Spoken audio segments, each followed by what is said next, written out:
বলছি দাদা, এখানে কি লক্ষ্মীর ভান্ডার হচ্ছে? হ্যাঁ হচ্ছে, ভেতরে আসুন।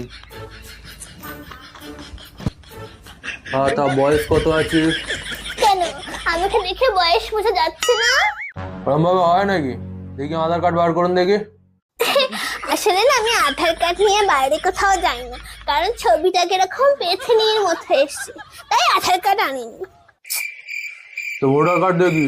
আর ওই ভোটার কার্ড কি আনো বলেন তো? ভোটার কার্ডের নাম ভুল। আমার নাম মালতী কাওড়া, ওখানে নাম এসছে বালতি শেওড়া। আমি কি শেওড়া গাছ থেকে নেমে এসেছি? ওই জন্য আমি কিচ্ছু আনিনি, আমি একাই চলে এসেছি। তো কিছু যেগুলো আনেননি, আপনি এসছেন কেন? আপনি বাড়ি যান। কিরকম মুখ করছে দেখো। আপনার তো লোকের দুয়ারে দুয়ারে গিয়ে বসা দরকার, এটা দুয়ারে সরকার। দুয়ারে না বসে স্কুলে স্কুলে বসছেন, তাহলে তো স্কুলের সরকার বলতে পারেন। যত সব